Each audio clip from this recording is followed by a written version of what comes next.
I want you to do something a little radical right now, like wherever you are listening to this. Yeah, just take a second. Exactly. I want you to literally unclench your jaw. Just let it go. Drop your shoulders. Most of us don't even realize we're tensing up, Right. And look, I don't care if you just finished, a grueling 12-hour shift on the hospital ward, or if you just stepped off a loud, dusty job site. Or even if you're just mentally exhausted from staring at screens all day long. Leave it at the door. It's over. You are officially entering quiet mode. So just take a deep breath. That's the baseline we need for this. It really is. And now I want you to look at the phone sitting next to you, or maybe the smartwatch on your wrist. Every single time that screen lights up, every time it buzzes, it steals exactly 23 minutes of your life. Welcome to the deep dive. It really is a staggering number to confront when you put it like that. 23 minutes Yeah. from one buzz. Yeah, because we tend to measure interruptions in like the seconds it takes to glance at a screen, right? Whoa! We completely ignore the massive cognitive debt we incur the moment we look away from our deep work. And that cognitive debt, that is exactly the central target of our mission today. Okay, let's unpack this. We are exploring The Sovereign Architect's Guide by Chillstar 08. Specifically, episode 6, which is titled Deep Work Dynamo, How to Finish Your Week in 4 Hours. Right. And if you remember in our last deep dive, we talked about installing the drawing those boundaries and reclaiming your personal space. But clearing the space is just step one. It actually reveals a much deeper, much more intimidating problem. Yeah, the void. What are we actually supposed to be building in that silence we just fought for? Because if we don't have a blueprint, the noise of the world is just going to rush right back in to fill it. Oh, for sure. We have this natural horror of a vacuum. The second our schedule opens up even slightly, our instinct is to pack it with activity. We just have to be doing something constantly. Exactly. We are culturally conditioned to equate motion with progress. Yeah. But Chillstar 08 introduces a really brilliant distinction here. She talks about the trap of idling. I love this concept so much. Think about a car engine, right? Mm-hmm. The engine is running, the pistons are firing, it's burning through all this expensive fuel, making a ton of noise and vibration. But the car is in park. Yes, it isn't going anywhere, and that is what most of our daily quote-unquote busyness looks like. We feel incredibly productive because we are in constant motion. Right. You check a text message while you're sitting at a stoplight. Or you answer a quick email while walking from your car to the front door. You stare at a spreadsheet on your laptop while, your family dinner is sitting right in front of you, literally getting cold. And that right there is the illusion of productivity. You end your day feeling physically and mentally depleted because you were constantly doing something. So you didn't actually do anything that matters. Exactly. If you step back and evaluate your legacy, the deep, meaningful work, the art, the business strategy, the relationships. Right, the relationships that actually move your life forward. None of it progressed. You spent 8 hours idling. You were everywhere, which means you were truly nowhere. Man, that hits hard. And this brings us back to that terrifying 23-minute statistic from the research she cites. I don't want to just gloss over this. No, we definitely shouldn't. Because understanding the mechanism behind it is crucial. Why does a 5-second distraction cost us almost half an hour? It basically comes down to how our prefrontal cortex manages working memory. Your brain is not a computer processor that can just run multiple applications in parallel. Right. We can't actually multitask. Exactly. When you are doing deep work, say writing a complex proposal, your brain loads this massive fragile web of context into your working memory. Like holding all the pieces of a puzzle in your hands at once. Yes. You're holding multiple variables, ideas, tones all at once.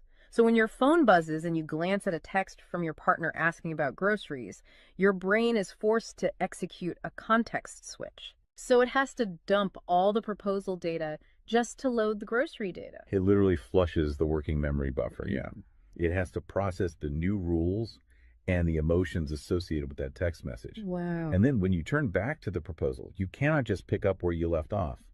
Your brain has to laboriously rebuild that entire web of context from scratch. Oh, I hate that feeling. Were you just staring at the screen like, what was I even saying? Right. It has to retrieve the thread of your argument. Remember the tone you were using, recall the variables. That rebuilding process takes an average of 23 minutes of cognitive effort, And it burns a ton of energy doing that, right? massive amounts of glucose. That explains so much. I mean, that is why people hit 5 p.m. and feel physically exhausted, almost sick to their stomachs. Even if they've just been sitting in a really nice ergonomic chair all day. Exactly. They haven't been doing deep work. They've been doing cognitive gymnastics, just constantly flushing and reloading their working memory. They are burning fuel just to stay in park. So, okay, let me bring in what I like to call the transformer concept here. Because our focus is like an electrical grid. If you have, 50 browser tabs open, you are leaking energy as raw, unusable heat rather than concentrated light. That's a great way to look at it. So if we are all acting like our focus is this cheap renewable resource, how do we stop being what Chillstar '08 calls a subject to the pings of the world? I mean, how do we actually become the architect of our attention? Well, what's fascinating here is how she frames the philosophical shift we need. She says utility does not equal value. Oh, say that again. Utility does not equal value. Right. In the modern workforce, we have been completely conditioned to believe that being constantly available makes us valuable. Like if you answer a Slack message in 3 seconds, you're the hero. Exactly. You are praised as a good worker. Or if you jump on a Zoom call with like 5 minutes notice, you're a team player. But that is just utility. I mean, being highly available makes you a commodity. You're like a human router just passing information back and forth. And routers are easily replaced. True sovereignty, true value comes from being impactful. You simply cannot make a deep, lasting impact if your attention is constantly fractured by the agendas of other people. Yeah, when you operate like that human router, you are spending your finite, precious Mondays executing someone else's script. You're a subject to the pings of the world. Okay, so we know the biology of why this destroys our focus, and we understand the philosophical trap of, trying to be too available. But how do we actually fix the mechanics of our workday? We have to build the deep work dynamo. Right. So think of your attention like water pressure. If you poke 50 tiny holes in a garden hose, open browser tabs, email notifications, group chats. The water just trickles at the end. Exactly. You cannot wash a car with a trickle. You're just making the driveway wet. That's true. So the Dynamo Audit she lays out, it's about putting a high pressure nozzle on that hose. It narrows the opening to create a stream powerful enough to actually blast through the dirt. And the first step in that audit is auditing the physical environment itself. She calls it analyzing your signal-to-noise ratio. Okay, so visualize your workspace right now. She asks you to determine if it is a sanctuary or a transit hub. Let's be honest. Most of us are operating in transit hubs. A transit hub is a place of constant arrival and departure. People walking by, announcements over the loudspeaker, just a blur of motion. Yeah, and you can't build a legacy in a train station. But we need to push past the basic phones are distracting advice, right? Because our listeners already know that. Oh, absolutely. Chillstar '08's rule is much more brutal than that. She says if the phone is even sitting on your desk, even face down, it is acting as a parasite on your cognitive grid. A parasite, just by being in the room. The research supports this entirely, by the way. The mere presence of a smartphone in your visual field, even if it is completely powered off, measurably reduces your cognitive capacity. Because your brain is having to actively expend energy to ignore it, right? Exactly. It is running a background process that just keeps saying, don't check the phone, don't check the phone. That is energy being actively stolen from your primary task. So sovereignty literally begins the moment you physically remove the device from the room, put it in a drawer down the hall. Close the door. Make the physical environment quiet. But okay, let's say you've done that. That doesn't stop your own brain from creating internal noise, right? Like trying to juggle 5 projects at once. How do we fix the internal wiring? That brings us to the second pillar of the audit, which is the batch wiring rule. This directly addresses the danger of switching fatigue, which we touched on with that 23-minute penalty. Right, the cognitive glucose burn. Yeah. When we attempt to multitask, like writing a creative brief, then pausing to check inventory levels, then answering 3 customer service emails. And then trying to go back to the brief. Right. We are grinding our mental gears to dust. We are switching between entirely different cognitive states. Because creative writing uses a completely different part of the brain than calculating inventory, obviously. They require entirely different operating frequencies. So the batch wiring rule dictates that you must group similar tasks together based on their cognitive load. Okay. And you do not switch the current until that specific type of work is completely done. You do all your deep analytical thinking in one high voltage And burst. then you save all your reactive administrative stuff for a separate lower voltage block later in the day. Precisely. It's all about staying in one gear. Like if you are driving up a really steep hill, you don't constantly shift between first gear and fifth gear. You lock into the gear that provides the right torque and you just ride it out. That's a perfect analogy. But okay, here's where it gets really interesting. This leads to the third pillar of the audit, and this is where I actually need to seriously push back on the source material a bit. She calls this the zero access window. Ah, yes. This is usually where the resistance starts for people. Because it sounds impossible for a normal person. She says you cannot just plan to be focused, right? You have to legally schedule it. You have to lock in one sovereign hour. Yeah, 1 hour where you are legally dead to the outside world. No boss, no family, no, hey, do you have a second for a quick question? Just you and the blueprint. It's extreme, yes. But let's do a reality check here. I mean, I see how that works for a solo digital entrepreneur or a freelance writer. But what about someone whose literal job description is to be available? Right, like an IT support specialist. Or a floor manager or a nurse on a ward or even, a parent at home with a toddler. How do they justify just vanishing? It feels like this advice only applies to a very specific, privileged type of worker. That is the most common and, frankly, the most valid hurdle to this entire system. But we really have to look at how the principle scales, and we have to look at the internal psychology of the worker. Okay, walk me through that. First, let's address the context of Chillstar '08's own life. She is not some solitary monk living on a mountain. She is a wife, a mother, and a grandmother. Oh, wow. Okay. Yeah, and she runs a luxury travel agency and a digital marketing business. Her entire professional and personal life is built around communication and client management. She probably receives hundreds of legitimate demands on her attention every single day. So she is really in the thick of it. She isn't just speaking from some ivory tower. Far from it. She implements the zero access window because of those demands, not in spite of them. Now, for the IT manager or the nurse, obviously, you cannot vanish while on active duty if your role is acute response. Right. You can't ignore a burning server or a patient monitor. Exactly. But the principle applies to the deep work surrounding the active duty, the scheduling, the charting, the strategic planning. Even in highly reactive jobs, there is legacy work that gets pushed to the margins. That makes sense. And the challenge isn't just logistical, it is deeply psychological. It's the internal guilt, isn't it? Yes, exactly. People feel like bad employees or bad parents or bad partners when they set a hard boundary. Yeah. We tie our entire self-worth to our responsiveness. We think, if I am not instantly available, I am failing them. Man, that is so true. We feel guilty for taking an hour to ourselves. But setting a zero access window is not about neglecting your family or your team. It is about condensing your high level work into massive, high impact bursts of energy so that you can actually be present later. Wow. Okay. Consider the alternative. If you don't carve out that absolute focus, you end up giving your family or your team partial fractured attention for 12 hours straight. Exactly. You are physically at the dinner table, but mentally you are drafting an email. Or you are sitting on the floor playing with your kid, but you're checking a Slack notification over their shoulder. You are trading constant low quality availability for scheduled high quality presence. It is entirely about communicating boundaries to protect the quality of the time you do give people. You tell your team, look, I am going offline for 60 minutes to finish this crucial report. If the servers literally catch fire, call this specific emergency number. Otherwise, I will address all questions at 11:00 a.m. Right. You aren't vanishing to hide. You are vanishing to get the work done efficiently so you can actually live your life. Which brings us to the ultimate why behind this entire system.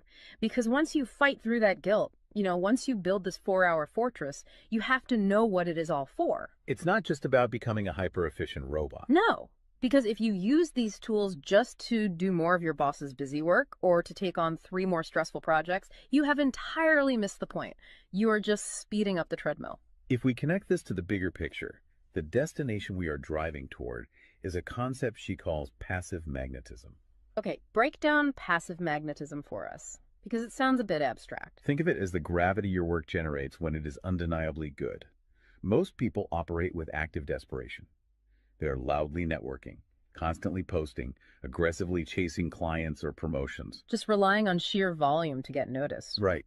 Passive magnetism is the exact opposite. It is the ability to attract results, clients, wealth, legacy, or respect through the undeniable quality of your deep work. Because you actually took the time to build something substantial rather than just talking about building it. Yes, when you engage the deep work dynamo, you produce work so concentrated and so valuable that it acts as a magnet. You don't have to chase the market comes to you. And the ultimate prize of achieving that passive magnetism isn't just more work. The prize is time. Time is the ultimate currency. The dream of the sovereign architect is to finish an entire week's worth of business output in just 4 hours.